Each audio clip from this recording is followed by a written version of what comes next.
1 अप्रैल 2020 LOC की 10,000 feet ऊंची पहाड़ियों पर पेड़ से लेके पत्थर तक सब बर्फ से ढक चुका था। सारी फौज नीचे बेस पे जा चुकी थी। जहां तक नजर जा रही थी सिर्फ बर्फ की सफेद चादर दिख रही थी और कान को सुन्न कर देने वाली हवाएं चल रही थी।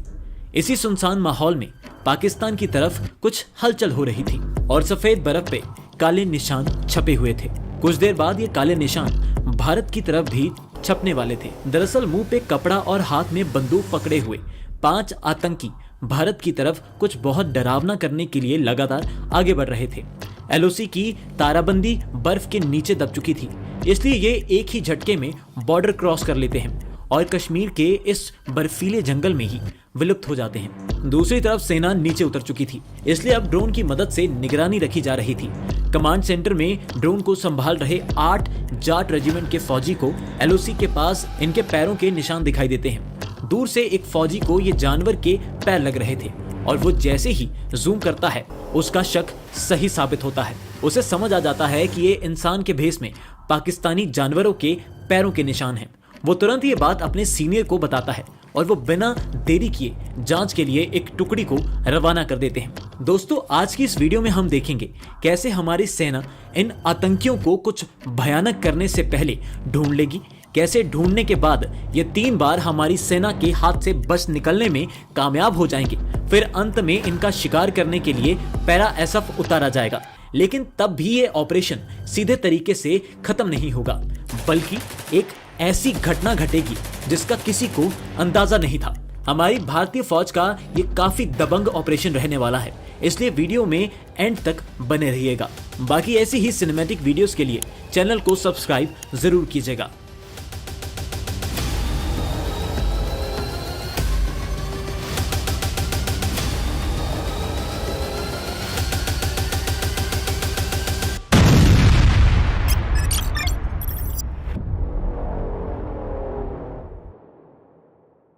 कमांडिंग ऑफिसर से आदेश मिलते ही जाट रेजिमेंट के जवानों की एक टुकड़ी उस इलाके में पहुंच जाती है। ये फौजी तुरंत इन फुटप्रिंट्स का पीछा करना शुरू कर देते हैं।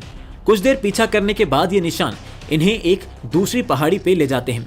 वहां पहुंचते ही इन्हें 5 आतंकी दिखाई देते हैं और इससे पहले ये हरकत में आते वो गोली चलानी शुरू कर देते हैं। थोड़ी देर दोनों तरफ से गोलियां चलती हैं, लेकिन इन आतंकियों को आसान मौत हरगिज हजम नहीं होती। ये सारे आतंकी यहाँ से भागने में कामयाब हो जाते हैं। इधर फौज भी सर्च ऑपरेशन तेजी से जारी रखती है। अगले दिन यानी 2 अप्रैल को 41 और 57 राष्ट्रीय राइफल के जवानों को भी इस सर्च ऑपरेशन में शामिल कर लिया जाता है। एक बार फिर ये आतंकी नजर में आते हैं, लेकिन ये गोलीबारी का सहारा लेकर फिर जंगल में भागकर छिप जाते हैं। ये सिलसिला 3 तारीख को भी ऐसे ही जारी रहता है। आतंकी बार बार दिखते और फिर हवा की तरह कहीं गायब हो जाते। फौज समझ चुकी थी कि ये ट्रेंड आतंकी हैं, इसलिए ये ऐसे ही जंगलों में छिपने में कामयाब होते रहेंगे। 4 तारीख को तरीका बदला जाता है और अन्य आर्म्ड व्हीकल यानी यूएवी की मदद ली जाती है।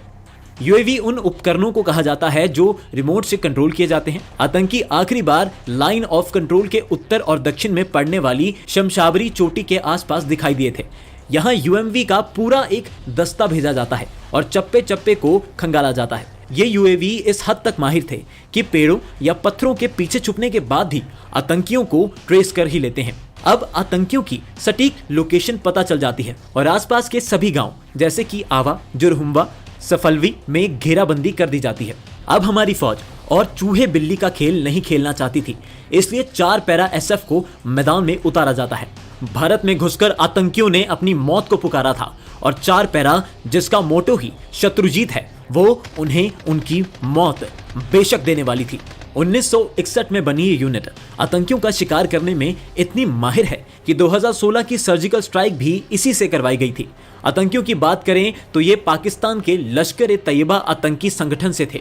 ये लश्कर-ए-तैयबा वही है जिसको हाफिज सईद ने 1980 में बनाया था। वो लश्कर-ए-तैयबा ही था जिसने 2001 में पार्लियामेंट अटैक करवाया था। 2006 में 180 से ज्यादा मासूमों को मारने वाली मुंबई ट्रेन धमाके करवाए थे। वो भी यही आतंकी संगठन था जिसने भारत को कभी ना भूलने वाला 26/11 जैसा गहरा जख्म दिया था। आतंकी चाहे कितने भी बड़े आतंकी संगठन से ट्रेनिंग लेके आए हों, इनका सामना पैरा एसएफ से होने वाला था। अभी हम देखेंगे कैसे इनकी सारी ट्रेनिंग हमारे कमांडोज के हौसले के आगे धरी की धरी रह जाएगी। 4 अप्रैल 2020 चांद की रोशनी से कुपवाड़ा के बर्फीले पहाड़ पूरी तरह चमक रहे थे और एक सुन्न कर देने वाला सन्नाटा छाया हुआ था।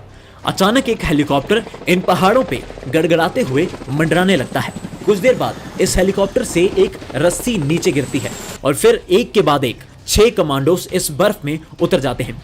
इंसान के भेष में लोमड़ी जैसे इन आतंकियों का शिकार करने के लिए शेर ने जंगल में कदम रख दिया था। इन कमांडोज को सूबेदार संजीव कुमार लीड कर रहे थे और टीम के बाकी सदस्य थे हवलदार देवेंद्र सिंह, पैरा ट्रूपर बालकृष्ण, सोनम शेरिंग, छत्रपाल सिंह और अमित कुमार। पारा लगभग 15 डिग्री तक गिर चुका था और बर्फ हमारे कमांडोज की कमर तक। मगर हमारे इन कमांडोज को तो इस बात से फर्क पड़ रहा था, अगर आज ये आतंकी नहीं मारे गए तो ये कल को पता नहीं कितने मासूमों के घर उजाड़ देंगे। बस इसी देश सेवा के भाव से हमारे ये कमांडोज लगातार 5 घंटे तक बिना रुके लोकेशन के आसपास आतंकियों को ढूंढते रहते हैं। अब सुबह के करीब 4 बज चुके थे और एक जगह पे पैरों के ताजे निशान दिखाई देते हैं। कमांडोज तुरंत चौकन्ना हो जाते हैं और खुद को 2-2 की 3 टुकड़ियों में बांट लेते हैं। कमांडोज अब चारों तरफ नजर घुमाते हुए धीरे धीरे इन निशानों का पीछा करने लगते हैं।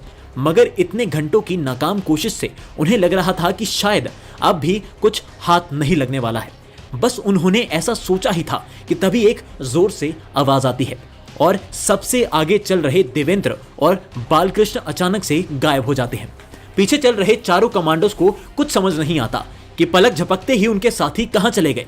वो फटाफट आगे बढ़ते हैं और उन्हें दिखाई देता है कि वो एक बर्फ से ढकी गुफा में गिर गए हैं। उधर वो दोनों कमांडोज अभी गिरने से संभले भी नहीं थे और वो खुद को आतंकियों से बस 10 फीट की दूरी पे पाते हैं। गिरे हमारे कमांडोज थे, लेकिन दिल आतंकियों का घबरा रहा था। हमारे कमांडोज जब तक अपनी बंदूक उठाते और गोली चलाते, इतने में तो आतंकी मैगजीन खाली कर देते। इसी कारण 5 आतंकियों में से कोई भी अपना ट्रिगर दबाता उससे पहले ही हमारे दोनों कमांडोज उन पे छलांग लगा देते हैं। 2 आतंकियों को तो हमारे कमांडोज नीचे गिरा देते हैं। इतने में बाकी के आतंकी बेशुमार गोलियां चलाने लगते हैं।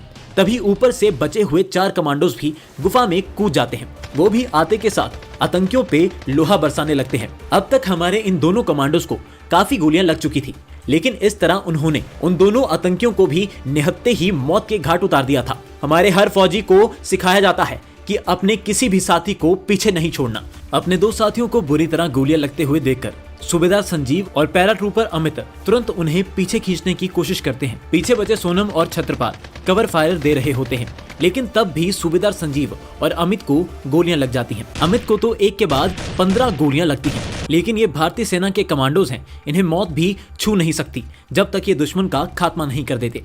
इतनी गोलियां लगने के बावजूद सूबेदार संजीव और अमित आतंकियों की बंदूक छीनकर हाथापाई में लग जाते हैं। अब ये जगह इतनी छोटी थी कि अगर गोली चलाई तो हो सकता है अपने ही साथी को लग जाए। इसी कारण छत्रपाल भी आतंकियों पे अपने हाथों से ही वार करने लगते हैं। पीछे बचे सोनम अपने 2 साथियों को मेडिकल एड देने लगते हैं। उधर हाथापाई भीषण रूप लेती है और सूबेदार संजीव आतंकी की नाक पे कोहनी मार उसको बेसुध कर देते हैं और अपने नीचे दबा लेते हैं। इधर अमित 15 गोलियों के बाद भी आतंकियों को पकड़ के नीचे गिरा देते हैं और आखिरी सांस तक जोर लगाते हुए अपने मुक्कों से ही उसको जहन्नुम भेज देते हैं। छत्रपाल और तीसरे आतंकी में खींच तान चल रही होती है और छत्रपाल उसको गर्दन से पकड़ने में कामयाब हो जाते हैं, लेकिन तभी वो खुद को छुड़वाने में सफल हो जाता है।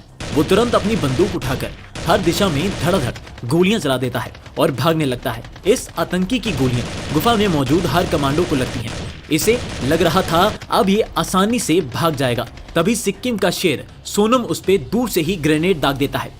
जैसे ही उस आतंकी को लगता है वो भागने में कामयाब हो गया, तभी ग्रेनेड फटता है और एक ही झटके में वो गुफा से बाहर नहीं बल्कि नरक पहुंच जाता है। अब सारे आतंकी तो मारे जा चुके थे, लेकिन जिन 2 कमांडोज को सबसे पहले गोली लगी थी वो अब तक वीरगति को प्राप्त हो चुके थे। यहाँ तक कि छत्रपाल भी उस आखिरी आतंकी की गोलियों से देश सेवा में समर्पित हो चुके थे।